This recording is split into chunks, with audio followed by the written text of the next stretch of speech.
Hello and welcome to the fourth episode of TCC Roundtable. Uh, it's been quite a while since our third episode with Lee Nolan, Sucharita Parija, and others. But this episode promises to be a really interesting and insightful one. We have got five authors this time instead of four, and that's just to compensate the fact that we are coming for this roundtable after such a long time. So the authors we have tonight is Mr. Vinod Patil. He is the author of What Every Indian Should Know Before Investing. It's a book on investment and financial planning and stability, which is really insightful, and it covers a lot of things that you won't really find in books of these genres. And then we have Amit Patil. He's the author of Oblivion Express and Other Stories. It's a collection of short stories, my favorite kind of book. Um, and I'm in the middle of reading the book, and it's amazing. Really, I've read three stories so far, Amit, and it's really good. And we then have Avipssa Acharya. She's a debut author of Eleanora. It's a fantasy fiction, and I have personally been attached to this project for quite a long time, and it's been a great one. And the book is doing really well. And then we have Indira Murali. She's the author of Oliver. It's again, it's sort of a fantasy book again that we have just started working with, and the premise and the synopsis is very unusual and catchy. So I am really looking forward to read that as well. And finally, we have Chandrayan Gupta, the author of Reason to Fight, which is a republished book of his earlier, the start of his earlier series of the series of the Radha Bose novels. So it features Radha Bose and Aditya Gokhale, and it's about two investigators who are fighting their own sort of personal demons and who are psychologically not 100% there, and they sort of team up together in a very Sherlock Holmes Watson way to solve crimes. They run a detective agency together, so that is also a very interesting premise and a very well written book. So welcome everyone to this episode. And so this is, I'll just tell you what the format is. The format is that there's no format, right? It's a very informal chat between authors. uh, I happen to be an author myself as well, although I've not published anything for a very long time, but I am an author. So it's just a chat between six authors. Okay, so there's no formality, there's nothing. You can just talk about your books and anything that related to writing that comes to your mind. So we'll just start off by hearing a little bit about your book, like a very thumbnail description, right? So if each of you could just give a very thumbnail description of your book. What is your book about? And even though I've given the description, it would be great listening to you what your book is about and how did you finally end up writing it and publishing it. We'll start with Vinod sir.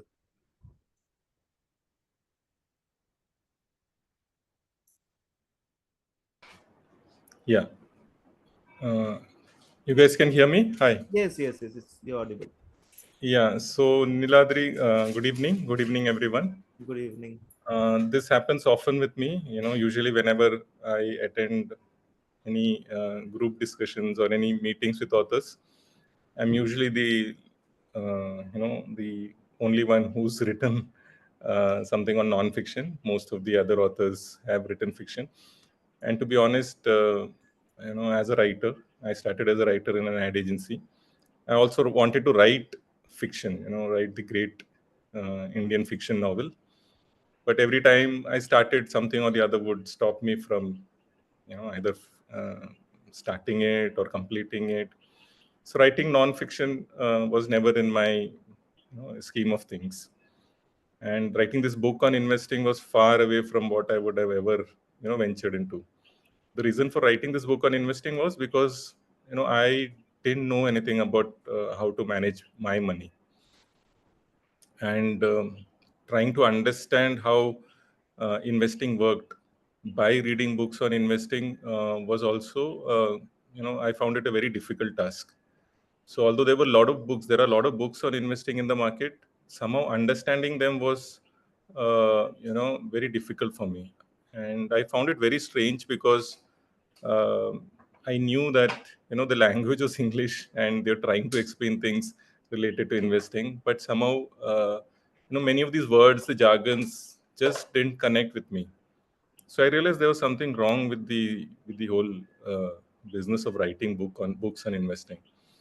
And as someone who was working and trying to manage my money, I realized that people like me, and people like us who are reasonably competent in other things, somehow never really figure out how to manage the money that we earn. And a lot of us get left out, out of this race, or out of this uh, whole objective of making our money work. And that led me to research and understand this world of investing. And initially I didn't want to write a book. I was just researching to understand this whole field. And but once I completed my research, I thought there was enough material for me to write this book. And that's how I published my first book, the first edition of this book, in 2008. I thought that would be the end of it, but somehow fate intervened, and I had plans to sell off this book to somebody, the RBI and SBI. They were the primary targets. And I met them. It's a long story. I convinced them to publish it on my behalf. Both of them agreed. But the 2008 crisis happened around that time, and eventually I published it on my own. So I've been self-publishing my book because it gave me greater control over the quality of the book. And the kind of remuneration the publishers were offering me was uh, pretty beautiful. So I didn't think it was worthy of the effort that I'd put in. And so I've gone the self-publishing route. I recently published the 6th edition of this book because I found that the book somehow became very popular, and there was a lot of demand for a book like this. So in that way, I guess there was an audience for this book, people like me who were good at other things except managing the money. So it's on a personal front also, it has been a great journey for me, understanding money, because till the time I wrote the book, I was like totally scared of anything related to money. I was like the typical artist, you can say, who understood everything else except money, and would freeze at the moment somebody said Section 80C or Section 24B or something like that, or indexation, stuff like that. Uh, but now, having understood that, I realized that these are just jargons, and my personal relationship with money has improved a lot. And through this book, I hope that it has influenced at least some people to change their relationship with money. So yeah, that's a brief. I'm sure you have, because there are chapters in the book if you read it, and I mean I personally found that no other book really. I didn't read any book that offered insights on, for example, making a will. Okay, how many of us actually know how to make a will? Instead of we go to a lawyer, that's it, and we follow whatever template the lawyer might tell us. But how many of us know the real template and how to go about it, how to you know uh, make the will, what to there's a lot of Yeah, there are yeah, technicalities which are explained in a very simple way in all the chapters. Okay, yeah. there's also a chapter dedicated to, I think I may have the chapter name wrong, but the chapter is dedicated to women and finance, and women or investment. Yeah, yeah, Okay, I mean I never heard my mother or my grandmother, any one of them, investing money. They would save up little bit of money, but they never invested. That thought was not even there. But now I think we're living the 21st century, and I think it's as important for everyone. In a family, I'm like, there's me and my wife, right? And we both need to save for the future. It's not or we both need to invest. So that's what I learn investment or this money talks from my wife, honestly. Okay, yeah. I don't know And how to do stuff. Okay, women are better actually. That's what I found out personally. My wife yeah, gets better returns than me, and that's traditionally been the thing. It's just that men do all the talking. Men do most of the actual investing, but it's the women who are more prudent. And it has scientifically been proved that the whole game in investing is to stay invested. It's not jumping around and making hundreds of different yeah, types of investments. So there's even a term called coffee can investing, where you just put the money and then you forget about it. And that's how even these weird stories you hear about people discovering that their grandfather had kept some 100 MRF shares. Or Yeah, recently I think a woman got something like yeah. grandfather invested Larsen and Toubro, So and it's I a think she got 3 crores or something like that yeah. So out the of whole nowhere. point She's a is you housewife. invest, you forget, and you let that amount compound. So Exactly. thing is the secret sauce which everybody misses out, and everybody focuses on the returns. People just look at returns कि यार उसको 15 है मेरे को 12 ही आया. But if you Hmm. invest for 15 years, and if he invests for just the other person invests for just 5 years, then obviously you will have a much better amount at the end of it. And people That's what run. I'm also doing. I mean, even your book has helped, of course, and that's what I'm also doing. Whatever I invest a little bit in stocks, but what I'm doing is that I identified a couple of stocks which I think I think are my strong suits. Okay, Okay. I think I've identified them. I'm buying them as and when the it dips a little bit. I'm buying them and I'm forgetting about it. I've Yeah. just decided that I'm gonna keep on compounding them till I feel that maybe years or down the line maybe I'll sell them, but I'll just keep on buying them. That's what my strategy is Yeah. right now. Stocks may not be the right investment for everyone, so I won't Yeah, recommend it anything. depends But on what yeah, you're there are so many comfortable other in. things. You read the book, you'll understand Yeah, there's so the whole many. idea is to introduce these concepts to people so that people get a rounded view of the investment options that are available. So even things like FDs and PPF and EPF, we Mhm. all think we are familiar with it, but there are many facets to all these investment options. Like FDs is a very it's a quite a horrible kind of investments if you are in the top tax brackets. If 30% of your interest gets taken away from tax, then FDs hardly give you any returns. So these are kind of the internal the other side of investments that you should be aware of. Things like EPF, the Employee Provident Fund, even PPF. These are also attractive schemes which people sort of neglect and don't understand. So what I've tried to do is give a complete information about all these investment options so that people can take their own decisions. There's nobody who should say that mutual funds are better than uh, PPF, or gold is it shouldn't be an investment option. Gold has proven to beat stocks in so many scenarios. Yeah. So Yep. so there's nobody who should advise you.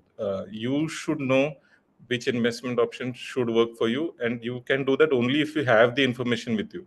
So the aim of the book is to just give you the information, and then you take your own calls. Right. Right. Yeah. Right. Yeah. Okay, then it's again, as I said, it's a very, very interesting and informative book. Please read this book if you can. Um, okay, we'll come to Chandrayan. A little bit about Reason to Fight. First of all, Um, why the title change? because the previous one was Birth of a Duo. It sounds horrible. This is worthy of the horrible book that I wrote. This is Reason to Fight. This is I designed the cover. I'm prouder of the cover than I am of the book because I don't know how to design stuff, but I designed this. So you have to congratulate me on designing the cover and the back cover to look back. So the original book was about a 19-year-old boy who's clinically depressed, suicidal, socially anxious, has generalized anxiety disorder, who, after attempting suicide, is taken to a therapist who recommends that he work with her friend, Radha Bose, who is a um, private investigator in her late 20s who is battling with PTSD, which she got after a certain incident in the military, which I won't spoil. Um, and the case was that a television actor's son had committed suicide, apparently committed suicide, and but the father had come to them to investigate and find out more. So the original book was around 25,000 words long. I think I rushed through the publishing of that book because uh, everything that uh, it's really difficult to explain this, but I was for many years, I was uh, horribly mentally ill, and I didn't know whether I would live another day, or I would be able to make myself live enough to make this into what I want this to be. So I rushed through the publishing, and I published it when I was 19. And when I went back and read it couple months ago, my or a year ago, sorry, my jaw was aching from cringing, because it was I mean, everyone else seems to think it was fine. When I read it, I wanted to vomit, because I just read one line, and it's like, I mean, you could have written this 1,000 times better. So I wrote it better, I think, and re-released it as Reason to Fight, which again has this beautiful cover of a watercolor red-haired woman supposed to represent Radha, and on the back cover, you can only see his hand, I think, in this brightness, but he's a boy. He's supposed to represent Aditya. And this one is now 72, it's a very specific number, 72,500 words long, excluding all the peripherals. And I could not be prouder of this. I'm not the kind of person who, I mean, it's easy for me to say this now, but you have to get to know me to know that I'm telling the truth. I'm not the kind of person to be proud of anything I do, but this thing I'm immensely proud of. So, and I've started. I completed writing the first chapter of the next book today. So, uh, wheels are turning, things are in motion. And Chandrayan is the Kevin Feige among writers, among us writers now. He has got everything. He has got his books planned in 2030 or 31. Which book 30. is releasing when till 2030 or 31? Okay. 30. And here we are thinking when our next book is going to come out. It's just not coming out. And Chandra is I also a have the full-time entire writer. series mapped out. I'm also what? He's also a full-time writer. That's what he's doing. He's taking writing right, a yeah. full-time profession. So great. Yeah, Reason to Fight. I love the first book. Whatever Chandrayan says, I half agree. I agree that the title was pretty horrible. Birth of a Duo. Okay, it that I agree. And the cover also was not something that was really. It was really good. It was just okayish, but of the previous book. This one is of course better. He has evolved as a writer, and he's become much better. Not that he wasn't when he started out. I'm still saying Birth of a Duo as a book, I loved it. Okay, and we wouldn't be talking here today, Chandran, if we hadn't liked the book. So it's an amazing book. Okay, but it has just become better with time. It's just become better. My only fear is that 10 years down the line he'll feel that okay, this was not good, and then he'll rewrite the entire series again. That's my only fear, because we evolve as writers. Other than that, is great. Okay, so we'll come to Indira. She's the author of Oliver, and it's just we have just started working with our book, and we look forward to a great journey. So Indira, please, what your book is about and why do you write it? Sure. So I'm Indira Devi Eluri. I have recently released my book Oliver, and this is part one. The new era begins. So you can see the cover design. Luckily, I got a good designer, and this creates an intriguing, scene. Definitely, there could be something mystery and thriller. So I am really happy about what my cover says. And there's a story behind why I evolved as a writer and why I have recently published my book. So again, like many others, my evolvement started during COVID. At the same time, I was from from birth, I want to read books, like in I born and brought up in Andhra Pradesh, so where Telugu was language, the first language. So we used to have this Chandamama stories. Then we have the Swati book.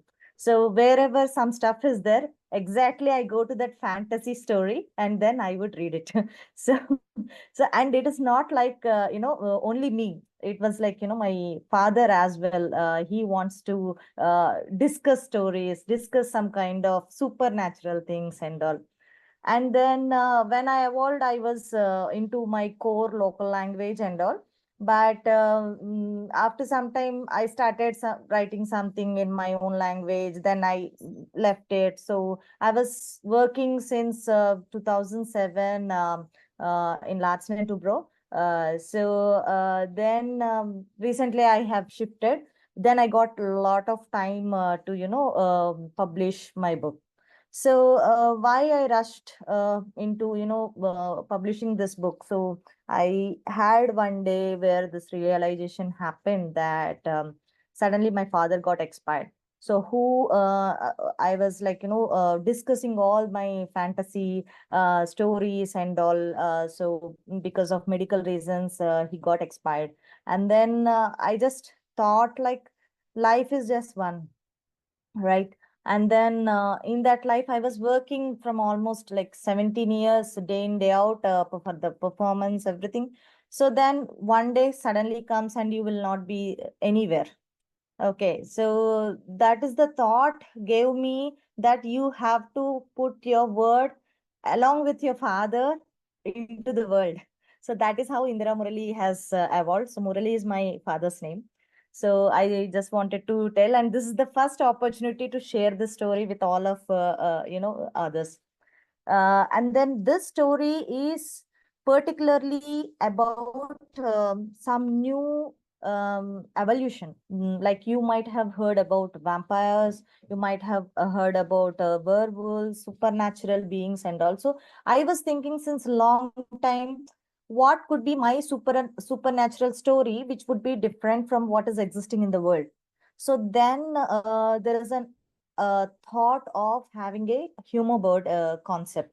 So where a person, the bird, the owl, actually, he's my, start of the story, Oliver, I named him. So he has been, he's not happy with his life. Okay, he wanted to do always something more. So then he wants to become a human. He just get the doubt, monkeys have evolved from humans have evolved from the monkeys, and why can't birds evolve as a human? So that was the thought. Entirely this has been started. So this was a legend. It's just a background story, but the real story happens in a corporate life, where I kept a lot of my experiences in the corporate environment, and then wrote those scenes basically. So there is a lady, she is a volatile woman, and then something bad happens with her. She is a lady who got married. There was some disturbances in the relationship. Uh, she doesn't know what is the reason, and at the same time she will be haunted by some curse. So now the protagonist comes and tries to see her life, what is going on with her, and how this humor bird concept has been linked with that. So everything, there could be like, four parallel stories running, and everything will connect at the end. So I always wanted to create a world that, people have to forget their own problems. While you are reading that particular worlds, when you are trying to imagine yourself in that protagonist, so you should forget your daily routine problems, and you should live a different life. So that was my thought, writing this particular book.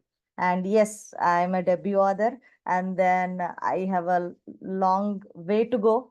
And this is the first interactions I'm having with the set of authors, and I'm really proud of all of you. Whatever you shared, really, I mean, I'm just getting goosebumps hearing your story, because another, it won't begin with a time pass kind of thing. Definitely, there is a story behind what you are writing. So I'm really happy. Thanks, Niladri, for this opportunity, to share this about this. Yeah, thank you. Thank you. I mean, that's I'm a supernatural sort of writer myself. I write a lot of supernatural stuff. Even the book I'm writing right now is very much centered around supernatural, and it's investigative, but it's supernatural. It's like it matches a little bit with what Chandrayan has written in some ways, and it's just in a Chandrayan has written about crime. I'm writing about supernatural, but his stories are best in Kolkata. My stories are also best in Kolkata. Being from Calcutta is just easier for me to write about. In Calcutta, I can capture the city better. So I'm really, really looking forward to your book, and it's a very unique cover. I've hardly ever seen a cover with two owls in it, which is not a children's book or not a poetry book, but it's a supernatural thriller. So it's a very interesting cover, and I'll read your book very soon. Okay, so Amit, Oblivion Express and other stories. It's a very unique book. How did you, what's the story behind it? Yeah, I think it's great to hear everybody here, Chandrayan, Indira, Vinod, and you yourself, Niladri. I didn't know about your author background until I investigated further, and then I realized your book and so on. I think with Oblivion Express, I've always been like attracted to the whole concept of having a book in a bookstore or a book in your library. In fact, I'm the one who actually like takes new books and smells it. Yeah, as in people do look at me and like think like, yeah, what's crazy guy. But I think the idea behind Oblivion Express and other stories was there are a lot of it short stories I used to write, and in fact, I still have the original book in which I used to write, which is like I used to keep scribbling stuff, and I had this notion that okay, I want to one day publish. As a kid, also had this notion that one day I will publish something. Uh, Never had the confidence, frankly, and still don't. When Chandrayan said a bit about not liking your own work, I have discussed this with Niladri as well. Like after a point, I'm like, why in the world did I publish this? But I think. The beauty of going through the process, and I think eventually going out there, being vulnerable with your stories. So the story of Oblivion Express, it's not one story, there are a lot of short stories. I've made sure that, and they've been written over a period of time, so the maturity is different for every audience. And uh, I've made sure they are very small stories. So what happens is nowadays the attention spans have gone terribly low, right? And we can't beat around the bush, right? It is true for all of us. Like our attention spans have terribly gone bad. And I think that was the intention of writing really short stories, like 2 pages, 3 pages, which sort of touches an essence of life, touches an essence of the reality around us. Uh, and in fact, as in if Gandhiji didn't use the title of my experiments with truth for his book, I would have titled my book as my experiments with words. I did try to write that as a title, and then It was a good title. It was a good title. You should have. No, Niladi, I tried that, and some of my author friends, they were like, dude, you have not reached there as yet. So, so because there's an instant comparison to Gandhiji and so on. So, yeah. Anyways, I think I just took one of my story titles and put it as a title of the book, and the book is about 3 sections. It's like a typical story. There's a start, there's a middle, and there's the end. And then start has a lot of stories around how new beginnings, new starts as such. The middle is like the survival, right? And then we have a lot of these survival situations in life where we survive through. The ends is a little dark. Not many people have have really say how do I say this, like have really agreed to what I've written in the end, because it's a lot of serious stories and a little darker stories. But the intention was to bring in all sides of our perceptive real world, right? As such. So that's what I've done. And as far as, I think being vulnerable and putting our stories out has helped me immensely. So taking away from that fear, because it has actually made me realize the type of genres I can write. And I've written first person, I've written second person, I've written third person. In fact, I've actually written second person. One story is second person, and I know the dread that all of us have in writing second person narratives as such. But Yeah.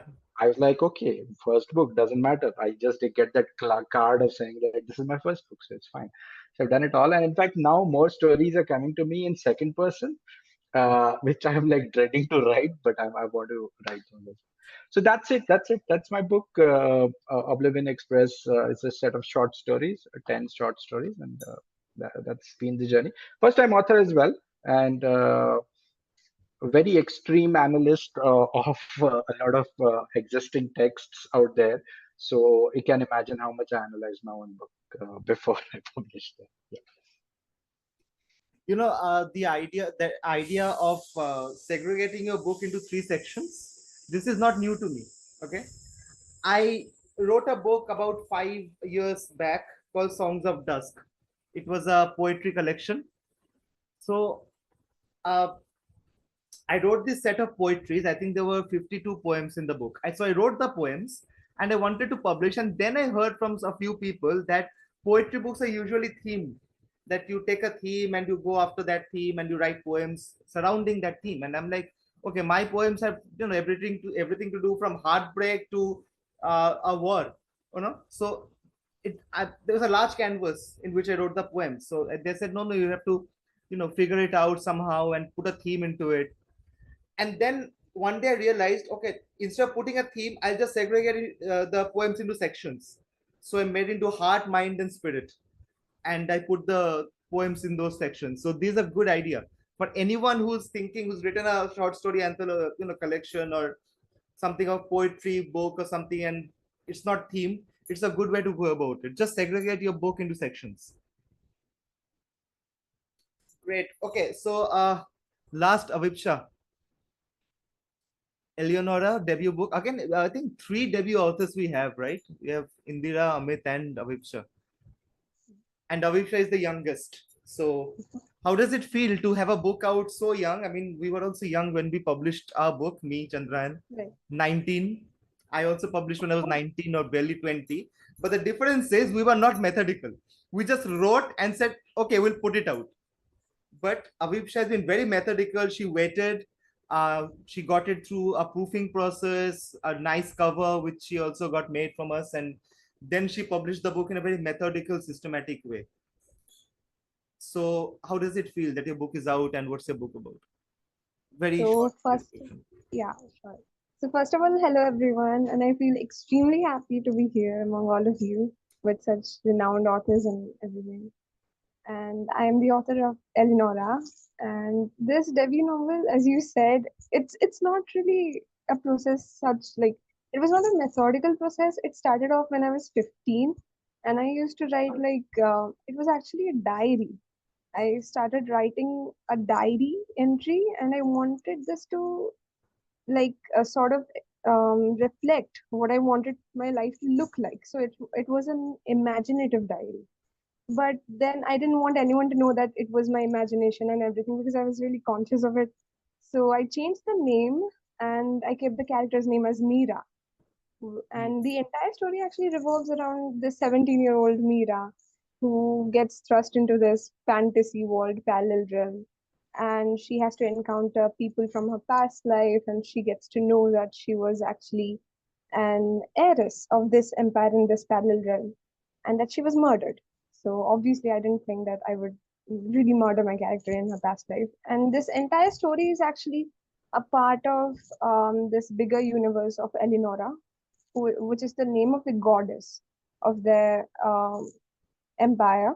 And then as we journey through this entire thing that Mira does in this parallel realm, we get to know that this was not just a past life that has interfered in the present scenario that she's living in. It is also that they have this thing called Haluno, which I loved writing about. This is like a loop, a giant ancient loop hanging in the sky, which uses human life force to give life sustenance to the people in this parallel realm. And it's sort of like exploiting humans. So Mira goes against it, tries to battle with her sister, and then we encounter 3 different battles, and there are dragons, magic, and chaos. But when I first started writing the story, it was not exactly how it turned out to be in the end. There was a lot of mess in the beginning, and it was not at all methodical. It took me 2 or 3 complete rewrites to get to a point where I came to the creative circle and Mr. Niladri, and we started proofreading and all that. But yeah, but in the beginning, I wanted to write about a matriarchal society, which is what Eleanoran society is about. And I wanted to present Mira as someone who's conflicted between what is right and uh, what is supposed to be like done. And when she goes to fight against her sister, it is not exactly right because then her empire would like fall down and everything, which is somewhat like spoiler. So I won't really talk about it. But this conflict that she had in her mind was similar to what I had when I was 15, because it was locked down and everything was shut down and there were nothing that was sort of like going well. And I remember I had this friend of mine who I used to talk about Eleanora, or as the story was called in the beginning of the write-up. It was called actually The Ballad of Norians. And I went on with the title Eleanora because I think I want to publish another book of the series someday, and I want that to be called Ballad of the Norians. So this friend that I had, I used to listen to a lot of songs, daydream, and talk to her about these weird scenarios about girls having powers and then going off to parallel realms, riding on dragons, fighting in giant arenas. And that somehow turned into a story that I have published. And to be honest, I never really thought I'd publish this story, but thanks to the Creative Circle, we have the book now. I'm really happy to have it published. That's all. Great, congrats, and we really hope that you write the book with the Ballad of the write Norians. many others. The more books are written, the better, because there's something that Amit mentioned about attention spans of today. Uh, people are have the attention span of, I think everyone is, especially the younger generation, but even us or people a generation before us, the attention spans are really decreasing. So I just wanted to know what is the future of literature books that you see. What is, according to you, what is the future of literature or books? Because there's so many mediums of storytelling that have come up. And so how do you see books fitting into all of this, the traditional word on paper? This way Yeah, anyone can answer. can I go ahead? Yeah, sure. Yeah, so I think post COVID, I think that has changed a bit. I think a lot of people, even me, for example, I personally have discovered the passion for reading books again. I think post COVID. So I think there's no one set of rule. If the content is interesting enough, then people do spend the time. It's just that if people don't like the content, I don't think they have the patience to try it out longer. So that probably has changed. People are quick to make a decision if they like the content or not. If they like it, they will persist with it.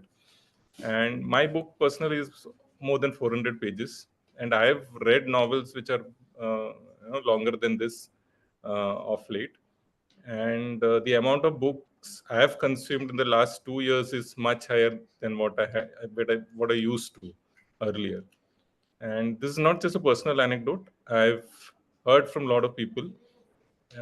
In fact, I also subscribe to certain podcasts which are 6 to 7 hours long, and I consume them too.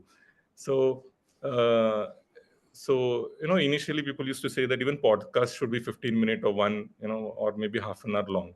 But even those kind of what do you say, these understandings have changed. So the whole challenge now is to make content relevant and interesting. So if there is interesting content and if the content is relevant to the audience, they will spend the time. and effort to go through it. So I think that is the challenge now.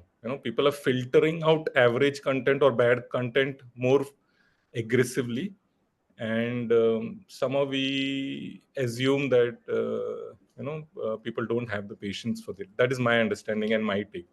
So the challenge, I think, for writers also is to try to be unique, create content that actually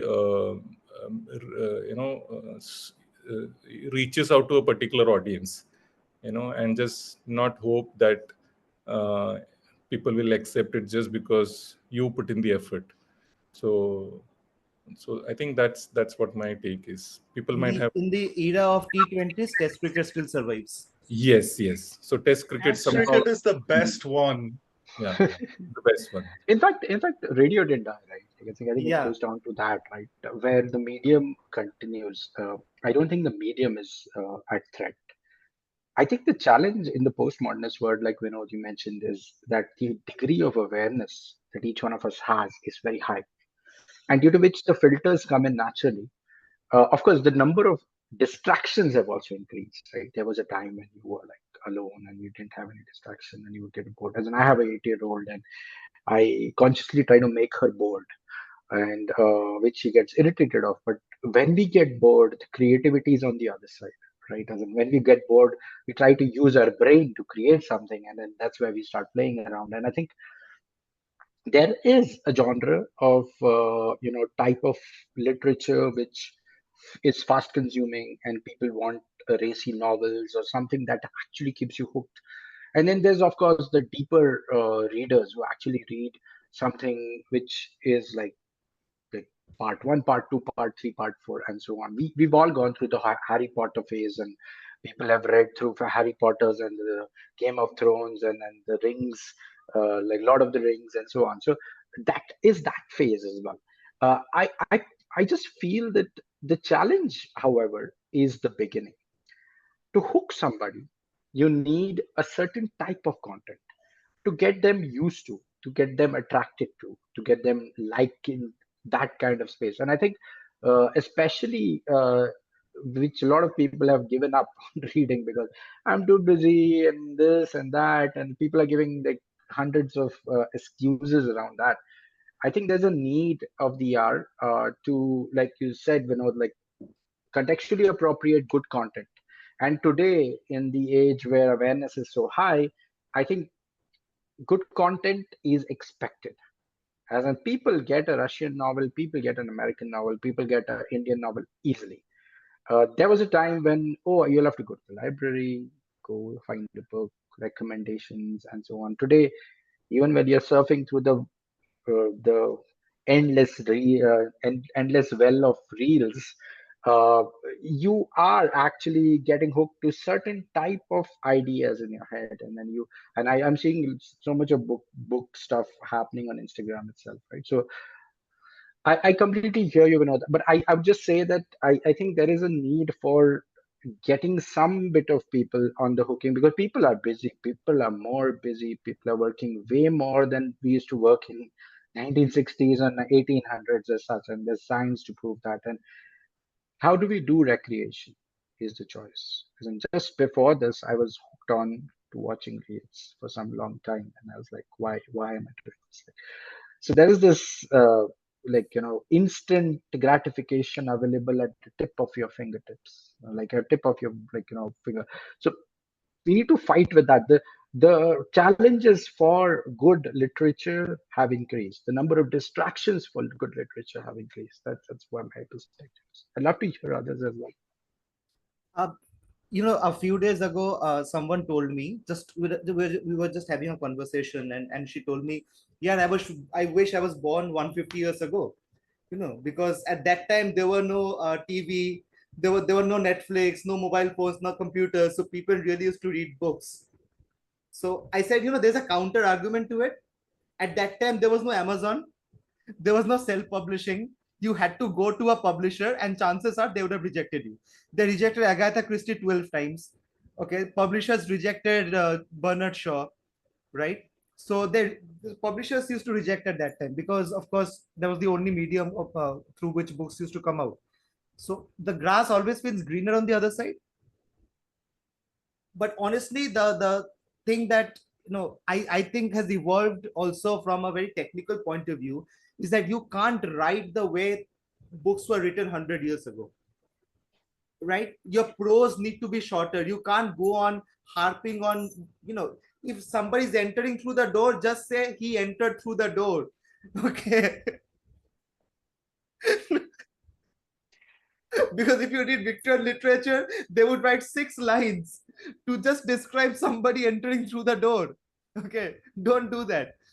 So, I mean, brevity matters a lot. And I think, as Vinod sir said, I think content also matters. What kind of content you're putting in. Because honestly, because how easy Amazon has made, or Kindle, KDP has made publishing, it has also, the quality of the content that's going out there is also pretty questionable nowadays. Okay, trust me, as an editor, I've edited 34 books so far, and some of the books I've got, okay, I won't name names, of course I can't do that, but oh man. Okay, Chandrayan, what do you think? What's the future of literature? I actually You wrote have about you this. have your books figured out till 2031. So you should particularly be concerned about what the future holds.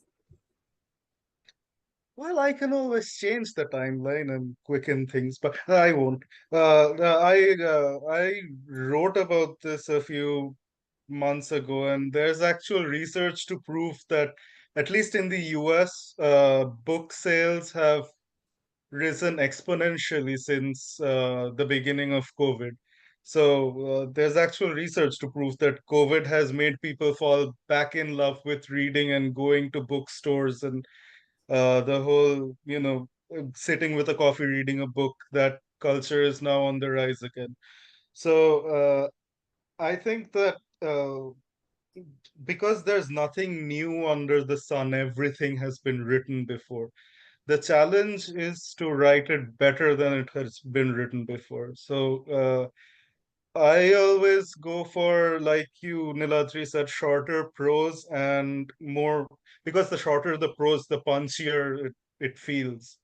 So I always go for short, succinct prose and stories that, even more than, even more than trying to surprise the reader, I try to tell emotional stories, the stories that get the reader invested in the characters, because even if 50 years on you won't remember the specifics of Sherlock Holmes and the Hounds of Baskerville, I think the second book was, but you will remember the characters, Sherlock Holmes and Watson.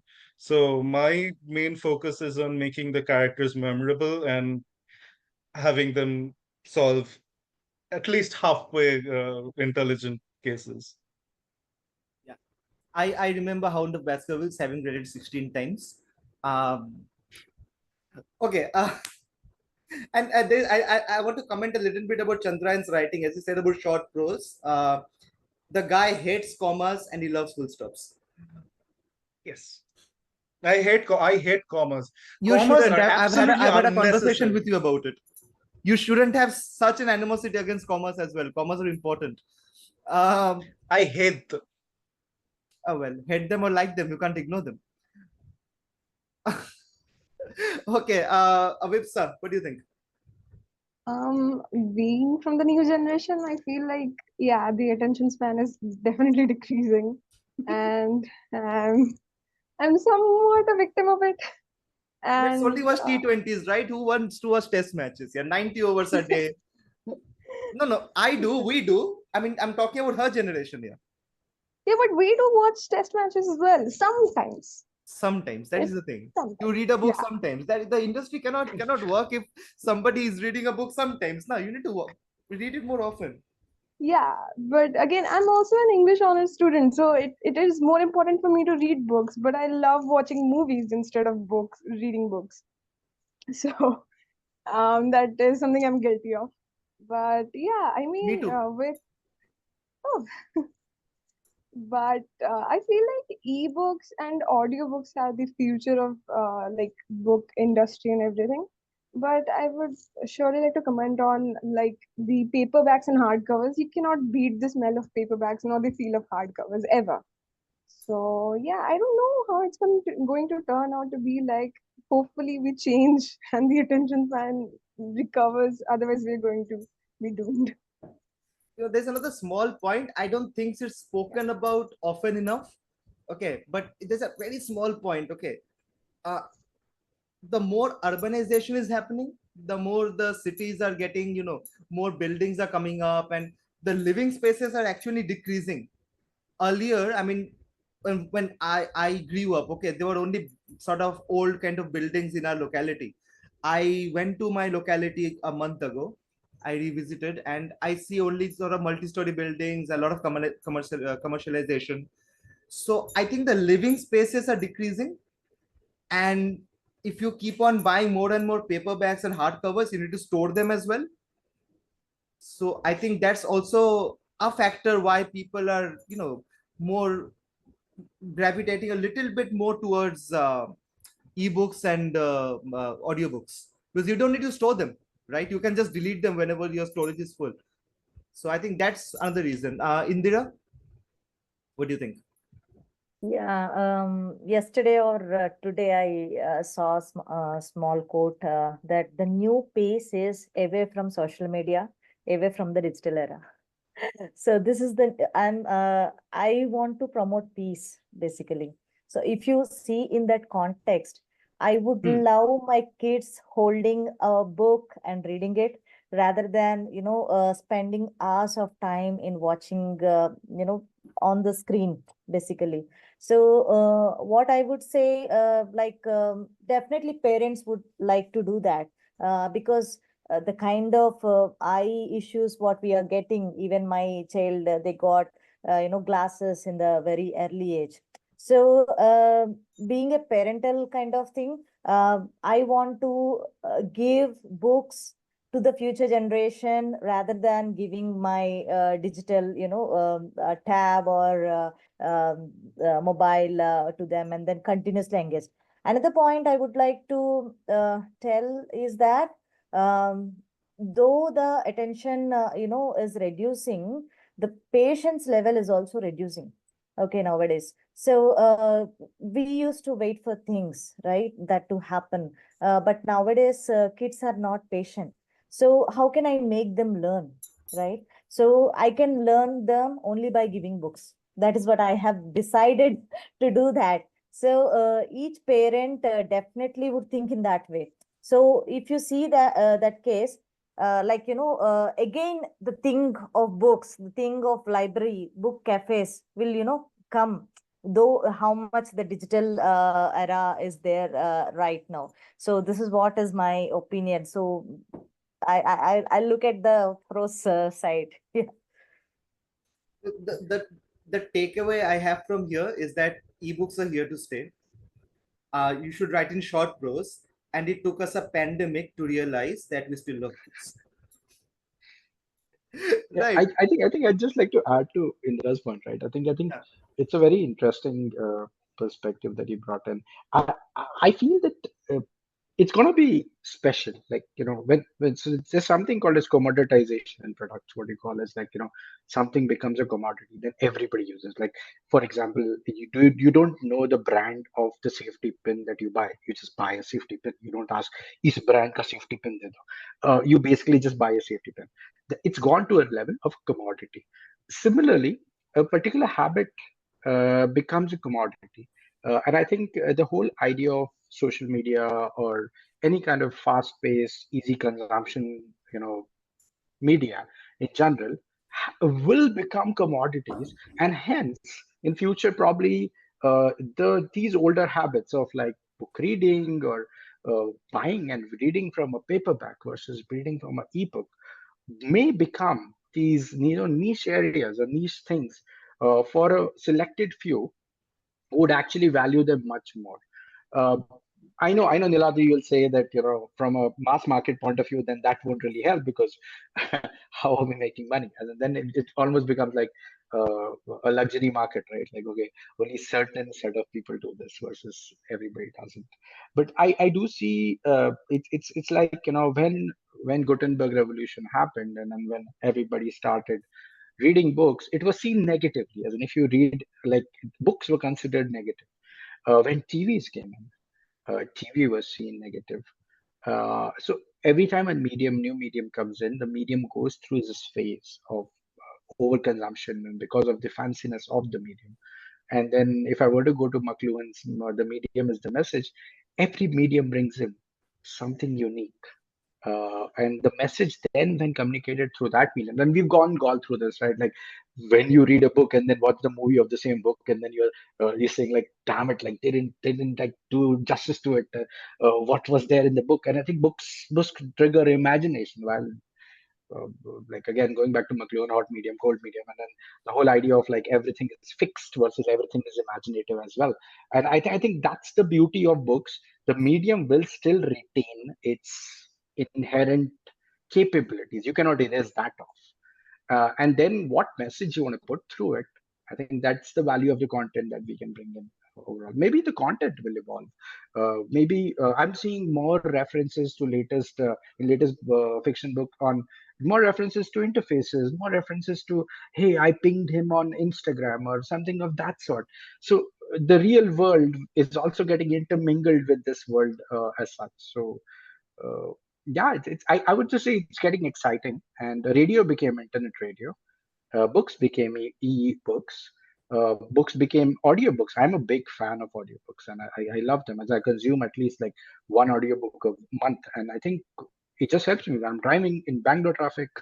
I need something, and instead of just listening to radio, which is just going to sell me 70% of ads, I prefer an audiobook. So I feel definitely the medium will die, as in the degree of usage of the medium is what probably will change.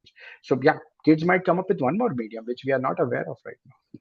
So, Yeah, I think there's something inside us. I don't know what really it is, but I think there's something inside us that really gets us hooked onto books, and it has existed within us for maybe centuries now. Because just see the kind of inventions that came in after books, right? We had radio, TV, we had gramophones, that thing that DVDs, CDs, cassettes. A lot of things came, and all those things have sort of phased out. We don't have gramophones anymore. We hardly listen to radio. We don't have cassettes anymore. We don't have CDs. We don't even have DVDs anymore, right? How many of our laptops today contain a CD-ROM? They don't, because we don't put in CDs anymore. We don't put in DVDs anymore, right? But books have existed. It has sort of sustained itself, and I think it will. There is something there's a connect with reading the written word. Not There's something that I think that triggers our imagination. Books triggers our imagination like nothing else can, because if you're watching a movie or watching any series, okay, everything is been acted out to you, right? It doesn't leave much for imagination. But in a book, the acting happens in your head. The characters are actually acting, but in your head, right? So I think it just triggers the imagination like nothing else. Right. Okay. One more little thing. Acha, one more thing. You can ask each other questions as well, right? It doesn't only be up to me. If you have any questions, you can ask. I'm very, very curious on Chandrayan's journey, right? I mean, given that he's actually coming back with his own book again, uh, I'd love to hear like what triggered you to actually like try and write the same thing again. Uh, as in, I'm just trying to see it from the point of view that instead of writing something new, rewrite something that is already existing. Like, what were the thoughts? Well, I've written 3 books of the same series, and then I'd written another book standalone called Mother Son, which is about a teenager who starts believing his mother could be a serial killer. So my thought after writing Mother Son was that if readers read Mother Son, they'll think I'm a halfway competent writer. If they read Birth of a Duo first, they're never going to read any of my books again. So Not my agree. my thought was just to, you know, I want all of my books to be a good starting point for a new reader. So I want all of them to be of the same, reasonably same quality. If they meet a minimum standard, they're in. I mean, I'm not going to change Reason to Fight again because it meets a minimum standard. So my thought was just that if a new reader reads Birth of a Duo, I'm doomed. So I need to rewrite it. So, but to this day, I believe in the story. I believe in the characters. I genuinely believe I've created a relatable two characters. So I wanted to do them justice as well. They deserved a better writer. Um, I had also republished the Letters of Nine, but there wasn't so much of deep thought behind it. It was just that when I had first published my book, I didn't know much about publishing, so it sort of came and went. Nobody bothered about it. And then my wife came in and she told me, "No, it's a good book. You should at least publish it properly." And I had DIY'd the cover and everything at that time, so I got a proper cover made and I republished the book. But republishing works. I think it doesn't have to be that every time you write a new book only. If you have a a manuscript that you have published, the book exists, but it's your book. Who's stopping you from publishing it again? Like Vinod sir, he has published 6 editions of the same book. They're not the same content. The content is updated in each edition, but the title and everything is the same book, right? But he has published 6 editions. It's his book, and he can publish 60 more. Sir, are you publishing 60 more? Yeah, I think what happens is the field of finance changes quite rapidly. And, look at this budget, for example. So many things have changed. Yeah. The taxation has changed completely. And so many new ideas come into finance. Finance is a very rapidly changing field. And with fintech being involved, there's so much innovation that is happening. And there's a lot of opportunity for people to actually invest in a smarter way using these ideas. So I think that I will have to keep updating this book if it has to stay relevant. Just a little joke, sir. Don't mind. Anyone has seen Deadpool and Wolverine yet?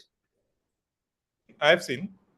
You have seen, right? But Yeah. okay, a lot of spoilers have already come out for the movie in social media. So there is a gag in the movie where Deadpool sort of tells Wolverine or Hugh Jackman that he's gonna do it till he's 90.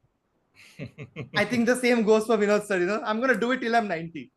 What every Indian should know before investing, I'm gonna do it till I'm 90. Yeah, Okay, cool. it's a good pastime. Once What is that? Yeah. I have a question for Avipssa, but not book related. What does Avipssa mean? It's a really interesting name. Thank you. It means aspiration, like somewhat deeper than aspiration. It's like something sort of purpose you have in life, and then you aspire towards it. Okay, so I don't have Avipssa. Okay. We all know what Chandrayan means. I have no idea where I'm going. Zero idea. How many Chandrayan jokes have you heard in your lifetime? Too many to count, right? Me? Way too many. It's like I have two major jokes. One, I'm born in 26. I was born on 26th February. What if you had been born 3 days later? That day didn't come. Were you born on a leap year? 26th February of a No. leap year? 1999. I don't think so. It was a leap year. So, yeah. I was born in the 20th century. I'm aiming to live until I'm 100 years old. Then I'll have lived in 3 centuries. Great goals to have. I think I Yeah, love the aspiration. And Avipssa, I think that is one word I've learned today. So that's going to stick to me for Yeah. some good time as Acha, such. is it Avipsa or Avipsha? In my native language, which is Odia, it's Avipsa. In Hindi, if you want to retain the meaning, it's Avipsha. Okay, I'll say. I'm very bad in Oriya. Okay, I've lived there for 2 years. My wife is from Bhubaneswar, but I'm Oh, really bad. I'm really bad at Oriya. And Niladri said this on record, so I think Yep, it has we happened can with use me. it against I him. called up an Ola and I've spoken in Oriya, and the driver just spoke back in Hindi. You know, he understood. Sir, don't try. Okay, what's the first Yeah. book that you ever read? Tough. As in a novel or? As in a novel, not a school book or a school, not a text that came in a school book, like a novel, proper novel. Mine think was Annette Hardy written- Boys, the Devil's Paw. Wow. That's why Yeah. you've got that inspiration. Mine was Perry Mason, The Case of the Velvet Clause. must have read it I've so many always times. loved Perry Mason. Yeah. My Fascinating. uncle introduced Perry Mason to me. There was a series that came out in HBO, I think, a few years back. That was also very good.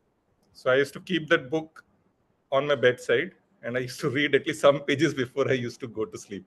This was when I was in school. So I must have read that book so many times. Avipsha? I think for me, sorry, good. Yeah. no, for me, it was The Little Women. Little And I Women. loved the movie as well. So you saw the movie first, or you read the book first? Read the book first, then watched the movie. Okay. Which I think two versions of Little Women Two came out. versions, One yeah. in the 90s and one Yeah. 2018 or 19, I think. I love the one with Timothy Chalamet in it. I have a The huge crush recent on one. him. Yeah, the recent one. Right. Yeah. Amit? If you know Annette Blyton, I read The Enchanted Woods. I found it very magical, and recently was reading Enchanted Woods to my daughter, and yeah, I think it just has some struck some memories in fantasy world for me. So, yeah, that was the Annette Blyton's Enchanted Woods. Indira? It's Two States by Chetan Bhagat. That was the first book you ever read? So I was reading in Telugu, I said, right? In the earlier case. So my first English book was Chetan Bhagat. Okay. Interesting, what was right? the first book that you read? Telugu only. So in Telugu, I don't exactly remember the name, but there is a author called Endamuri Virendranath. So his stories are very famous. He used to write novels in Telugu language, which are kind of fantasy, mystery, and then thrillers. Where there many of his books have become movies and all. So I used to read his novels. But as I'm telling you, I have never have the confidence that I can write it in English. Okay. So because I was from that local barrier and all, but my wish is always to go beyond, the local area and reach the global, basically. So whatever I wanted to say, my global has to, the earth has to listen to it. So because of that, I have constantly kept efforts in improving my communication, literature, and then even my school friends, they just, can't even imagine how I wrote it in English. Good that you did. Yeah. Chandrayan, first book? I've been racking my brain all this time. I don't remember. It was one of the first famous 5 books, either by Enid Blyton, like Amit Patil said. It was either 5 Go to Treasure Island or 5 Go to Smuggler's Stop, or it was one of them. My brother had all 21 books. He had this beautiful collection, but we had an antagonistic relationship, so he didn't lend me any of them. So I used to steal them and read them under the blankets using a torch. That's how I learned English, basically. Read all of the famous 5 books. Yeah, famous 5. Hardy Boys was also given to me by my Yes. brother. He just gave it to me because I think I was bugging him too much, and he just wanted to get rid of me. So he said, "Take this and read this." So that was the first time and then I developed a habit of reading while I'm eating. So a lot of books had curry stains on them. Oh, God. And that habit persists till today. I cannot eat if I'm not either reading a book or watching something. I cannot eat. It's a strange habit. Okay. Very quickly, what's next? One question I had, and Yeah. Indira particularly talked about the local languages, right? And India has such lovely local literature across and with so many languages. How much influence do you see, on of the Indian authors having on from local languages? Like I used to read Pula Deshpande as a Maharashtrian kid as well, and I think my storytelling has had a lot of influence. But what are your thoughts, like with this fascination towards the West versus there is this treasure house in India, which is getting neglected or perhaps only there in smaller circles as such? So I do have a lot of passion to read local whatever the books are there, and then so I got inspired by that. But at the same time, coming from India, spreading to the world is also my passion. So on Indian, he identified the zero number, like everywhere it will be said, right? So that is how I wanted to spread our culture, our thoughts, our creativity to the world. So that's the one point why I wanted to, spread to the West. So that was the only reason, because many Indian authors, I mean, we are so creative, because I have seen multiple cultures during my corporate life and all. Um, no one keeps that much creativity, that much thought to a thing. Main thing is willpower. Okay, I don't find in many other areas. So that's why I thought, like, Indians should grow. They have to spread their, intelligence and the creativity, to outside India. So that's the only reason why I, have that kind of passion. Just a follow up to that. I mean, if the intention is to spread our culture, right? Like I'm from Calcutta. I think so is Chandrayan. So we come from a land of Rabindranath Tagore and Bankim Chandra Chattopadhyay and Sharath Chandra Chattopadhyay and plenty of great writers, right? I feel really proud sometimes that okay, our national anthem and national song both have been written by Bengalis, right? So it's a thing to be proud of, and we come. It's Calcutta or West Bengal is known to be very culturally rich and literary rich.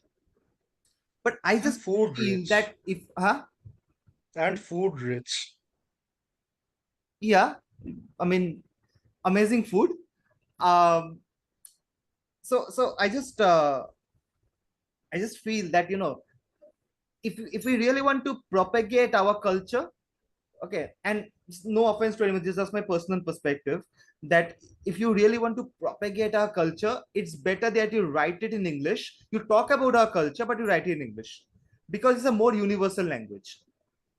Because if I'm writing in Bengali, right, and I'm writing about Bengal, I'm writing about Calcutta and our culture, then who am I writing it to? What's my reader base? Bengalis. And chances are that they might already know. So my target audience should be people outside of Bengal.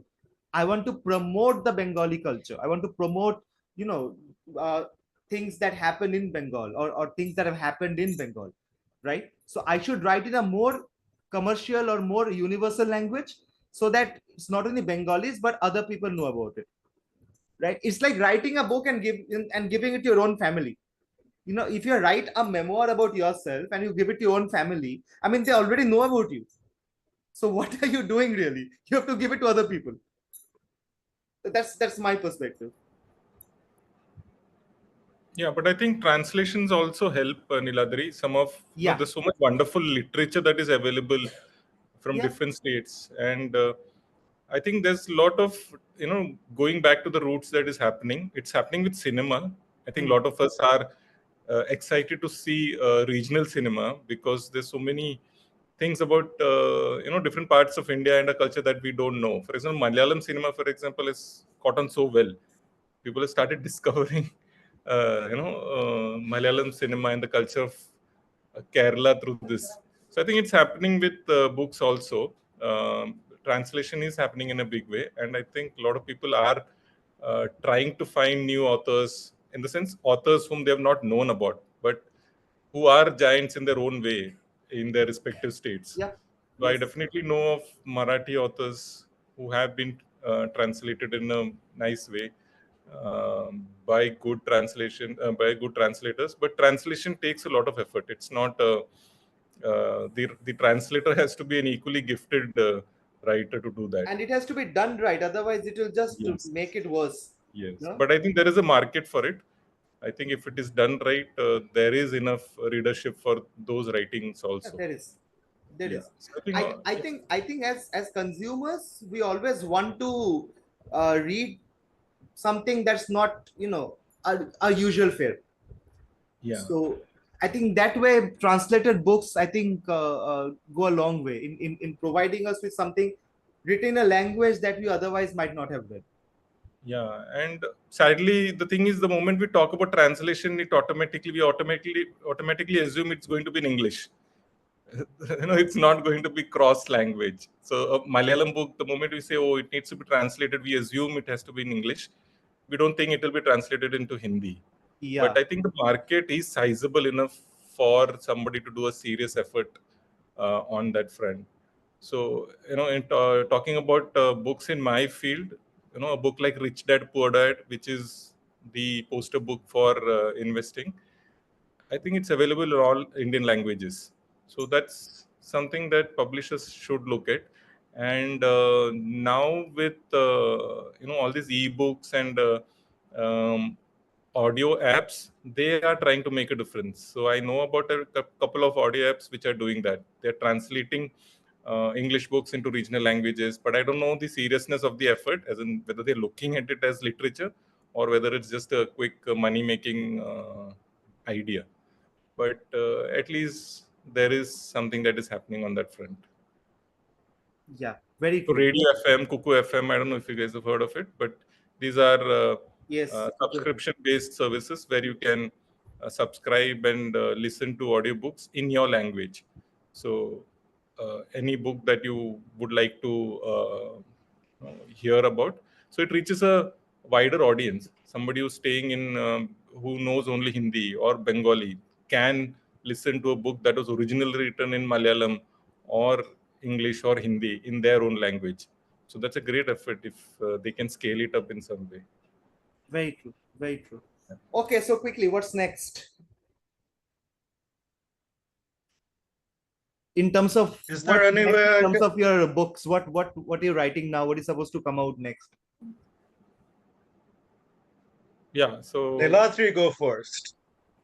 Me, I'm writing something. I don't know what's gonna become of it. So yeah, it's an investigative supernatural sort of series that I'm writing. You've been writing it since 2020. When are you releasing it? I've been not writing it since 2020. I've started in 2024. Oh. So okay. And everyone, please read Songs of Dusk. It's one of my favorite poetry books ever. Thank you. Okay. Amit, Indira, Vinod sir, what's next? I think I haven't got the time to pen down my ideas. And I know it sounds like a lame excuse, but I have some ideas. It's just that as an artist, I'd say I've not gone into that zone as yet. Like that zone is not coming, and I think work has been taking most of my effort. But that's next. I think I'll continue in the short story. I don't feel that I'm in the established space as yet. and I'd continue to experiment with my words, like I said. Maybe that could be the next title. Let's see. I just since you mentioned you're going to continue with short stories, what I'm writing now are a series of short stories disguised as a novel. So it's the same characters are there, and each story is about those two characters with a new case with an overarching story. So the best way to describe it is a novel is a movie. I'm writing what I'm writing is a web series. Web series. Okay, Vinod sir, what's next? 7th edition? No, yeah, that will always be in the pipeline. Hopefully, there'll be enough changes happening. But what I've discovered from the feedback that I've received on my books is that the book is still complex for a lot of readers, especially for young readers. In the sense, uh, students who are studying in colleges have they form a significant part of my readers, but still I think these things that I explain is slightly still beyond them. So I think a book which explains basics that are foundational to investing needs to be done. So I'm working on that. So things like compounding, indexation, inflation, uh, uh, even credit cards, debit cards. These are things that we assume people know, but these are not things that we understand or people can explain in a very elegant way. So I think there is a need for something like that, which is available for youngsters to build that foundation before they move into investing directly. So we never understood those things. We were taught some compounding formulas. That's it. We didn't know how to apply to them in real life. So I think there is a need for something that like that, which youngsters should read before they start their investing journey. So I'm writing a book on that. Hopefully, should be out soon. Let's see. Indira, after Oliver, I think part 2 of the series, right? Yeah, actually, what happened is I wrote part 1, part 2 as well. But part 2 is still continuing. Means, what happens to fantasy stories are like, the world you create, you will have a lot of font for it. Okay, so you will get a lot of ideas to enhance and improve on that. So my part 2 is almost 70% ready. But however, I just want to see how this first one will perform. Okay, and take all the guidance I can, all the reviews I can, so that my part 2 would be, an improved version. So there should be a difference, right? From the debut novel to the next novel. So I want to take some time to learn from these things and then, go for part 2. Great. Avipssa? As I said, I am planning on a prequel of the present book, which maybe will be called Ballad of the Audience. I don't want to leave the world so soon of Eleanora and everything, but let's see when it completes. I'm a really slow writer, by the way, so it's gonna take long. Welcome to the club. And Chandrayan, we know till 2031, but still. I'm writing the follow-up to Reason to Fight. It's called. Are you on a rocking horse? No, I'm a very fidgety person in general. So I keep moving. It's called Fate Misnamed, which is from a Napoleon Bonaparte quote. I don't remember the quote exactly. It's something like there's no such thing as accidents. It is merely fate misnamed. So it's like nothing happens by chance, everything has a reason for happening, which I personally don't believe. I don't believe in God, universe, the fate. I don't believe in any of that. Everything is random and we're all going to die sooner than later. But for the theme of the book, Such it an seemed optimist. appropriate. Yes. Born alone, die alone. You know the deal. Great. So again, thank you all of wonderful writers. Thank you for joining us today. Thank you for talking about your book, talking about what you read the first time and the future of literature. was a great session, and I hope you have had a good time being on TCC Roundtable. Any last words? Anything that you'd like to say before we wrap up?